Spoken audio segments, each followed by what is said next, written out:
Chelsea are completely transforming and the news is coming thick and fast. We have a confirmed here we go for the latest 500k wonderkid. But we have to talk about the bomber updates regarding Cole Palmer to Manchester United, plus massive breaking news on Douglas Luiz and the absolute drama behind Jeremy Jacquet deal. But before we dive into this video, if you are new here, welcome to the channel. But if you have been following me for a while, you know it's jokes. Help your boy get to that 10k subscriber mark. Let's dive into it.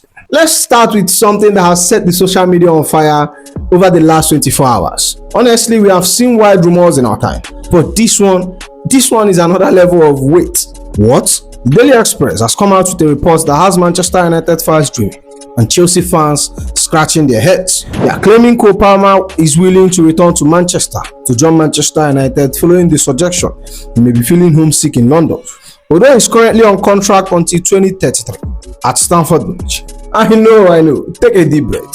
They are talking about Cole Palmer, the guy who has been basically carrying the creative torch at Stamford Bridge, supposedly heading back to Manchester United because he's homesick. Let's look at the reality of this before anyone start printing Cole Palmer United shirts. Thankfully, some more grounded journalists are already stepping in to pour eyes on this flick. Ben Jacobs spoke on United's stand and he was very quick to point out that this doesn't add up from a Manchester United perspective, especially after the recent business.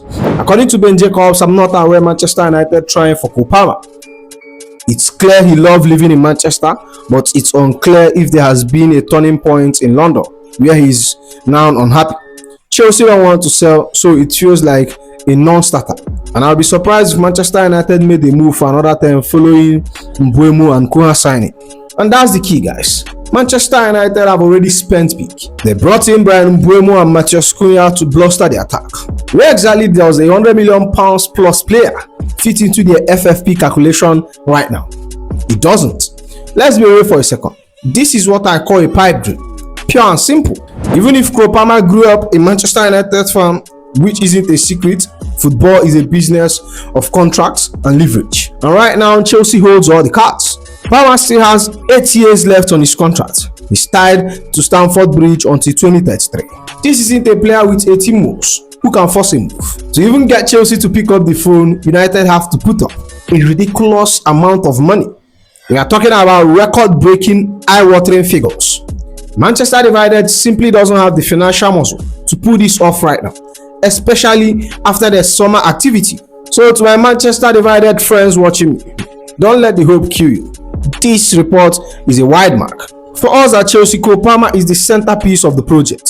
He's the face of the club. The idea of him walking away because of homesickness when he's the king of London right now, it doesn't stick. We are building around him and Cole Palmer is the architect. But I want to hear from you guys. Do you think there is even 1% chance that this happens? But moving on, while the media is busy chasing ghosts with that Cole Palmer story we just debunked, Chelsea has quietly and efficiently doing what they do best. So we're not just looking at the stars we have, we are scouting the stars for the future. Fabrizio Romano has dropped the here we go on a massive youth signing. Chelsea agreed a deal to sign 17 years old fullback Yisa Alao from Sheffield Wednesday. Here we go. Initial fee over 500k plus heavy add-ons. Chelsea beat 3 Premier League clubs to the signing. Think about that. We didn't just sign a player, we beat out 3 other Premier League sides to get him. When Chelsea identifies a talent, we move fast. And Yisa Alao is the latest name to join the Blue Revolution. So what exactly are we getting? Let's break down the profile of this absolute gem. Yisa Alao, born in 17 November 2008. He's only 17 years old. He's English. He's a left back and he plays for Sheffield Wednesday. Physically, Alao is built for the professional game. He stands at 1.85 meters, which is fantastic for a fullback. But it's not just the size, it's how he uses it. Yisa Alao is a dynamic fullback who combines athleticism, pace, attacking intent with defensive solidarity. We are talking about a player who is just as comfortable defending his flank one-on-one. He offers that width and quick transition we love, overlapping to support the attack and combining with midfielders in those advanced areas. What makes Alao special is that he fits the modern fullback mode perfectly. He boasts excellent acceleration and stamina, which allows him to recover quickly in defense, while still being a major factor in the build-up phases. I've seen some clips. His ball control and composure under pressure is well beyond his years. He enables clean possession, progressive passing out of the back, traits that are non-negotiable in the way we play football at Chelsea. He's still only 17, but he's already matured in positioning and anticipation. His ability to balance those defensive duties with forward momentum makes him truly a promising prospect for elite football. This is not just a filler signing. This is a player we expect to be knocking on first team door in coming years. We are seeing a pattern here, aren't we? While the rest of the league wait for players to become £80 million stars, we are getting them for 500k and a bit heavy add-ons. If Alao hits his potential, that 500k pounds is going to look like a steal of the century. It's a testament to our scouting departments that will beat 3 other top clubs to a signature like this. We are making Stamford Bridge the destination for the best teenagers in the country. But now over to you guys. What do you think about Yisa Alao signing? Are you excited to see another talented fullback in the ranks? Or do you think we should be focusing more on immediate first team experience? But moving from the future to the immediate present, and this one caught everyone off guard. While everyone was looking at defenders, the Aston Bomber dropped, and it's a name we know very well in the Premier League. The Dario reported that Chelsea are considering a move for Douglas Luiz on loan for the remainder of the season. The 27-year-old midfielder currently with Nottingham Forest from Juventus, but Chelsea sees him as system fit, Brazilian international with art quality, experience and depth until summer. And to back that up, Fabrizio immediately jumped in to confirm that we are not the only clubs interested. According to Fabrizio Romano, Chelsea and Aston Villa are both considering a loan move for Douglas Luiz this summer. Genuine interest as Nottingham Forest can let Luiz leave, go back to Juventus and join a new club on loan. Chelsea sees him as an option in the midfield, as Athletic reported. You might be asking, why do we need a midfielder? Well, the answer lies in the treatment room. We have been hit with some fresh concerns that are forcing the club's hand. Kenan Gill has provided a worrying update on our current depth, stating no time frame has been placed on Lavia's return, and Essugo has mysteriously been missing for the past 2 matchday squads. Chelsea discussing whether to bring Luiz in, with Lavia fitness always a question mark, and Essugo suddenly out of the picture. We are looking thin. If Moises Caicedo and Enzo Fernandez picks up a knock, we are in serious trouble. And that's why we are seeing this move for Douglas Luiz. It's about protection. But let's be real. Is Douglas Luiz actually the player he used to be? We all remember the 2023-2024 season at Aston Villa. He was a monster. 35 games, 9 goals, 5 assists. He was one of the best midfielders in the country. But since he left Villa Park, he has been on a downward spiral. He joined Juventus and frankly he flopped. He played 19 games in Italy. He missed 13 games with muscle fatigue and another 6 with a hamstring injury. Now he's on loan at Nottingham Forest, who is sitting 17th in the league, and he can't even get into their starting midfield.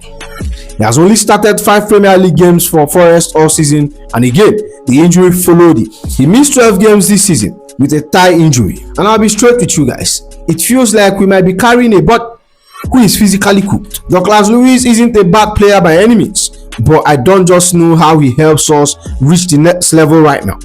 He's definitely not going to bench Caicedo. Personally, I don't think our midfield is our biggest problem. Our defense is what is keeping me up at night. However, it's just a 6 months loan as cover. It won't hurt. It's a low risk and potentially high reward if he can rediscover that Villa magic. But we have to be careful not to become a retirement home for players struggling with their fitness. So over to you now. What's your take? Is Douglas Luiz a smart emergency signing? Or are we just repeating the mistakes of the past by signing players with shaky injury records? But now let's get into the main event, the centre-back search. If you have been following the news, you know Jeremy Jacquet is the name on everyone's lips. But as always with Chelsea, the price tag is becoming a major talking point. Fabrizio Romano has been all over this, and the latest update shows just how far apart the 2 clubs are. He reported Chelsea wants to invest something around 40 million euros, 45 million euros plus add-on for Jeremy Jacquet. But Rennes insists on club record sale, even more than a club record sale for around 64 million euros. Let that sink in. Rennes wants more than 64 million euros they got for Jeremy Jacquet. We are talking about nearly 70 million euros for a 20 years old. He's talented, don't get me wrong. He's proactive, aggressive, and has been exceptional in league all this season. But that's a lot of money for another potential star. And this is where I think we need to be smarter. Why are we breaking the bank when we already have world-class talents already on the books? Fabrizio Romano actually reminded us that we have plan B and maybe a C already in place. According to Fabrizio Romano, there have been possibilities also to recall players like Anselmo at Dortmund and Sarr at Strasbourg. So they have several options of talented centre backs who are doing very, very well. So it's up to Chelsea to decide what they want to do for the centre back position. We have Anselmo at Strasbourg getting Champions League experience, and then we have Mamadou Sarr. In my opinion, instead of spending 70 million euros on a defender like Jacquet, we might as well bring back Mamadou Sarr. Look at the facts. Mamadou Sarr has been one of the best defenders alongside Jacquet in the French league this season. He's 20 years old, he's already comfortable in a high-line system at Strasbourg, and most importantly, his hours. Sarr passing accuracy is sitting nearly 96% this season. He's elite on the ball, he's physically dominant, and he understands the blue coat philosophy because he has been playing under Leon's senior former system at Strasbourg. Why pay 70 million euros to Rennes when you can recall a player who is performing at exact same level for free? It feels like we are overcomplicating a situation that has a simple solution right in front of us. It's been a wild 24 hours in the world of Chelsea news. From debunking the Palmer to Manchester United Homesick rumors to the short clone for Luiz. And now the 70 million standoff for Jeremy Jacquet. The message from us is clear. We want the club to be ambitious, but we also want them to be smart. And with that said, that's the end of the video, my friends. Make sure you like, comment, and subscribe. And I will see you in the next one. You will be.